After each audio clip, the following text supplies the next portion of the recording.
cloud security isn't just the cheesy saying of, oh, it's someone else's computer. Even with hosting providers like AWS, GCP, Azure, and more, it's still your operational infrastructure and your attack surface. But between all the different kinds of cloud technologies, even mixing in container security, Kubernetes, and AI, there is a lot to juggle. Obviously, it's a whole nother world compared to traditional endpoint security. So, look. Let me tell you about some sweet tooling that you can use to not just gain visibility over all your cloud assets, but even detect and prevent against threats, all with the context of your entire environment. And let me be straight up, this is a fully featured and dedicated video for our sponsor, Wiz. But hey, we use Wiz, like at my day job. We love it. Everyone I know that uses Wiz absolutely loves it. And by the way, they're kind of the fastest growing software company, like literally ever,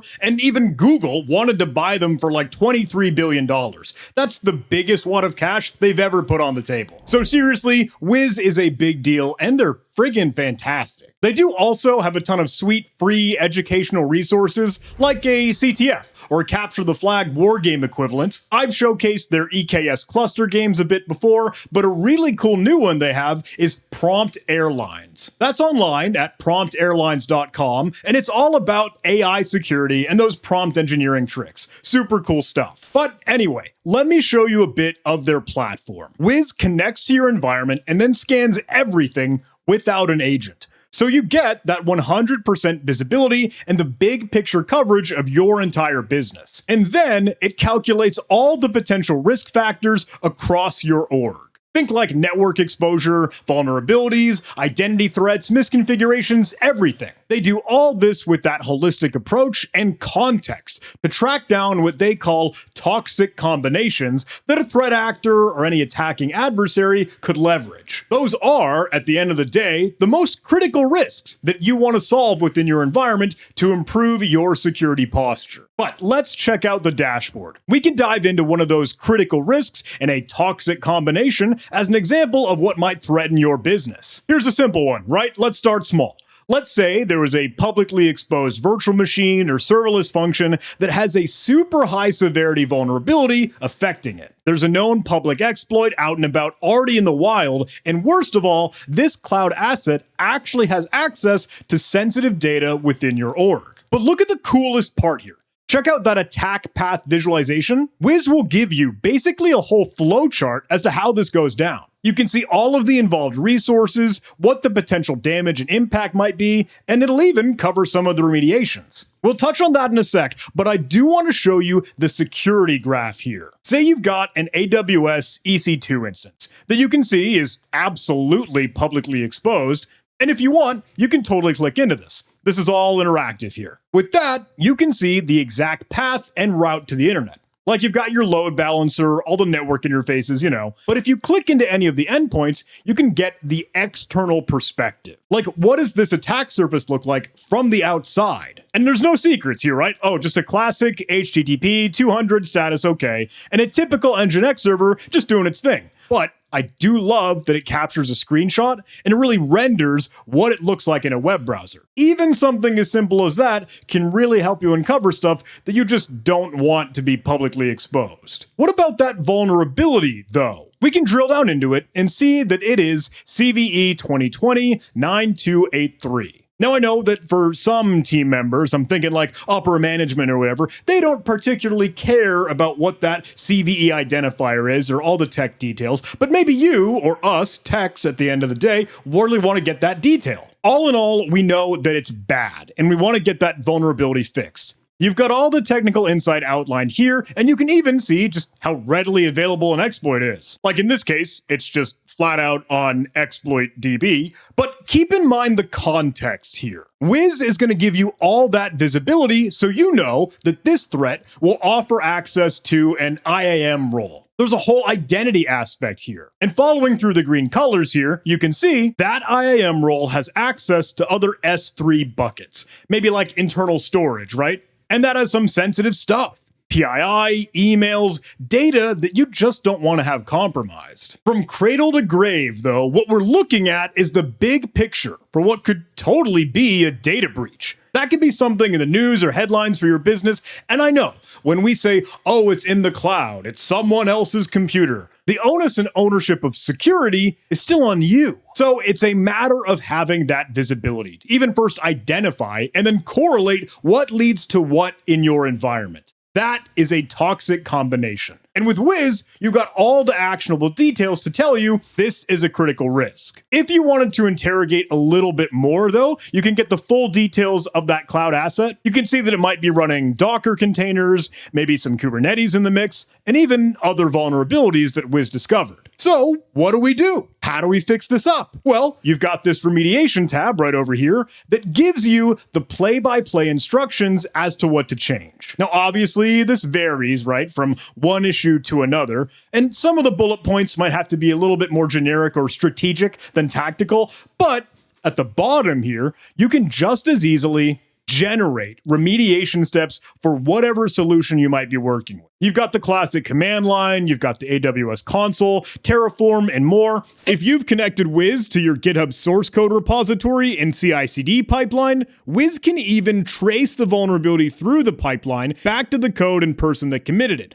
all using the graph, and even give you a single-click pull request to fix it. And if you want an easy button, you can click that Ask AI magic and have that clean all things up for you with a little bit more brass tacks details. And speaking of AI, I know it's a hot topic, but it's obviously very real and here to stay. So when we dig into AI security, Wiz has a ton of functionality to protect you there too.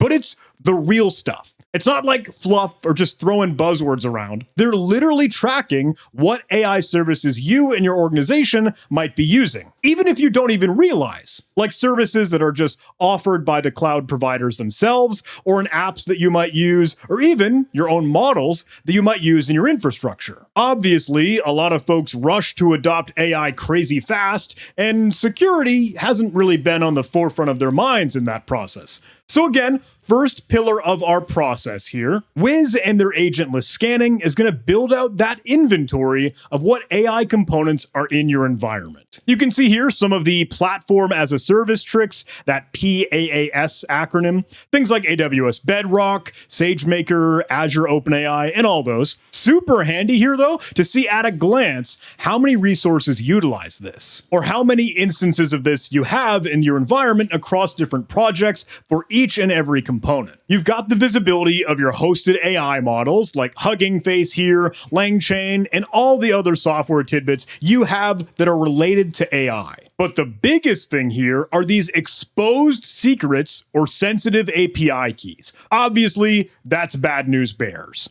And look, I'm sorry, I'd love to ask, I'd love to get your opinion, right? How many orgs do you think even have an inventory, like a list of things like this? Not even in the direction of AI, but just an asset and application inventory. Do you have an accurate, up-to-date, and ultimately documented asset inventory, especially for cloud infrastructure? Anyway, I don't mean to fall down the rabbit hole here, I'm sorry, but I do think that is one of the most awesome parts of Wiz. And that's like part number one. Wiz is doing the same toxic combination analysis even for AI, and a ton of their researchers are digging into these threats and seeing what other risks exist. They have one use case here that I'd love to show off because this is an attack technique that targets exposed buckets that have AI training data, but it's world writable.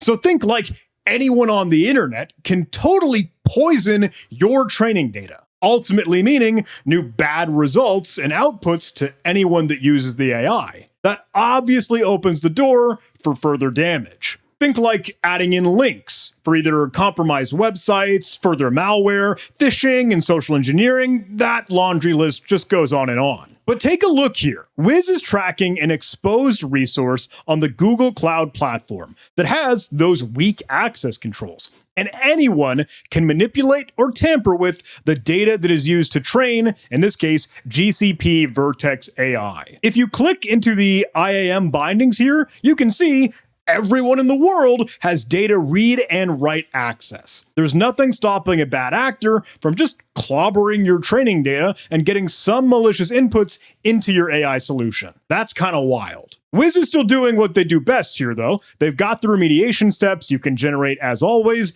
and the big picture view with context of how this holistically impacts your environment. I hope you got a chance to see, though, we're talking about all the big players here. Like, Wiz is streamlined to play nice with GCP, AWS, Azure. It's working everywhere. I know, though, so far, we've kind of been in like aisle one for the NIST cybersecurity framework and the cyber defense matrix and all. We've been chatting a lot about identifying your attack surface and knowing your environment with that asset inventory and holistic approach. But there is more to dig into here. Wiz can do so much more for that active prevention or detection of threats. So honestly, I got together with some of their folks, and I tried to pick their brain about, hey, what are the new innovations and new capabilities that they're bringing to the table? I got to chat with Alma Raziel and Greg Zemlin, some of the product managers at Wiz, and I do want to let them chime in a bit. And I know you went through a whole lot of inventory to start, like, hey, getting the telemetry, kind of hey, having the insight as to what is actually in your environment, especially in the case of AI as well. How has that changed over time? Because if I may, I know you all have seen incredible growth, but has there been sort of a path and a trajectory of, okay, getting the inventory and then moving to defense? Is there a little bit of prevention, or how has the security approach kind of changed throughout you all building and making this awesome thing? That's actually a great question. So I think where we started and where is kind of the core functionality of Wiz is with actually creating the inventory for the environment, gaining the visibility, and then spotting the most critical risks that we see in the environment and telling you to fix them. So actually, we also have a club for customers that reach zero critical issues. Like, this is what we say is the goal. When you connect Wiz for your environment, you want to reach zero critical issues in order to reduce your attack surface in the environment. And then once we achieve that, then there are two more directions that we're going to this last year that can kind of expand security both left and right. So if we're talking about shifting security left, we're talking about connecting also into the SDLC systems, being able to scan the code that is finally being deployed to the cloud environment. And this helps us achieve a few different goals. So first of all, it makes the remediation for what we see regarding risk in the cloud environment a lot easier, because we can track everything back to the source code and actually tell you where, for example, the container image that has the vulnerability is actually stored, and where you can just fix it in the code so it will affect all of the machines, not only a single machine that you will patch. So that is one thing. It can also help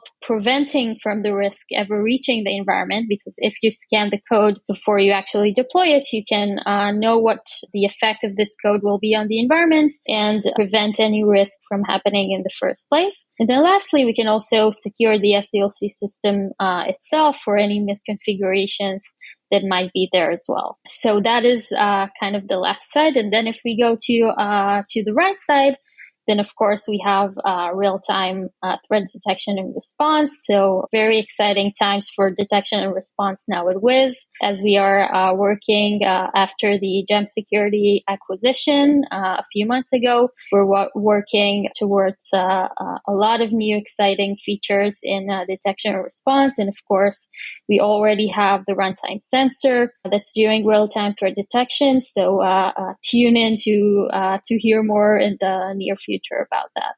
One thing to elaborate a little bit there is like really taking it from that approach that Alma just described and really like a natural evolution through the product. It allowed us to build everything, right? It is like truly one unified product here. And so I didn't show you, but those vulnerabilities that we were looking at in that first toxic combination, like all the developer information's there, the repo information, who did the commit, like what layer, actually in the code, the vulnerabilities in. And it's the same approach that we're taking with Gem. So we did acquire them.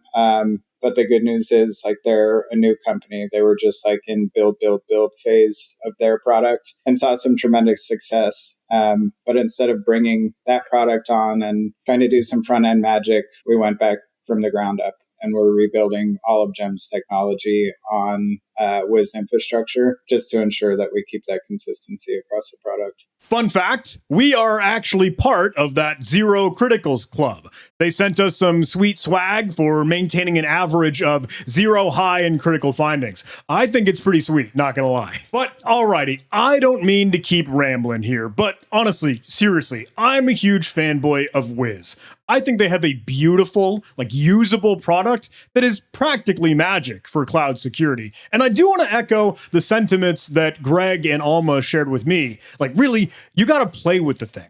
Super encouraging folks to interact with the platform, see the interface, and watch it in action. If you are a little bit keen on learning more about Wiz, check them out with the link below in the video description, jh.live/Wiz.